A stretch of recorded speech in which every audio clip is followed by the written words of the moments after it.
तुम्हाला मी आज सकाळपासूनचं पूर्ण रुटीन दाखवतो. 5:30 वाजता मी ग्राउंडला चाललोय. आज फॉर्च्युनर नाही म्हणलं, आज बुलेटच न्यावा, कारण की आमचे इथं रोड इतके खराब आहेत ना, आणि ते रोड येत्या पंचवार्षिकमध्ये किंवा त्याच्या पुढच्या 5 वर्षामध्ये पण होतील का नाही ते काय मला सांगता येणार नाही.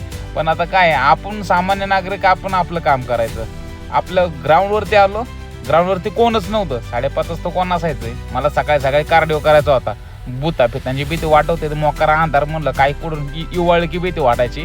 कसा बसा अंधाराचा उजेड व्हायला लागला, मला बरं वाटायला लागलं, आणि कार्डिओ माझा 35 मिनिटाचा पूर्ण केला. ही माझी पहिली बॅच. पहिल्या बॅचचं वर्कआउट 1-1.5 तास चालणार. त्याच्यानंतर मग मी दुसऱ्या बॅचचं वर्कआउट घेतो. आणि त्या भूत खेळतांची काही भीती वाटत नाही असं विनोद म्हणून टाकला ना, तर त्याच्यावरून तुम्ही मला काही कमेंट करता. हे कार्यकर्ते उशिरा आले, काहीतरी कारण देत होती, त्यांना पहिली पनिशमेंट घेतली आणि नंतर पोरांचा मी वर्कआउट सुरू केला.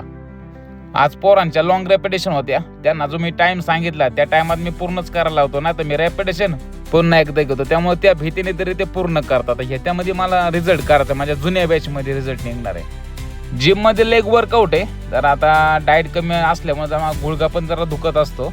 आता लेग वर्कआउट पूर्ण केल्यानंतर आपला मी रितसर कार्डिओ करत असतो परत 30 मिनिटं. आणि 30 मिनिट कार्डिओ झाल्यानंतर तुम्हाला माहिती आहे, शर्ट काढल्याशिवाय मी राहत नाही आणि पोजिंग मारल्याशिवाय मला जमत नाही. त्यामुळे मी पोजिंग मारतो, रोजची पोजिंग प्रॅक्टिस करतो मित्रांनो. कारण की फक्त 13 दिवस राहिलेले आहेत. तुमच्या आशीर्वादामुळे, माझ्या घरच्यांच्या आशीर्वादामुळे माझं सगळं चांगलं चाललेलं मित्रांनो. असाच आशीर्वाद राहू द्या. जय हिंद, जय महाराष्ट्र.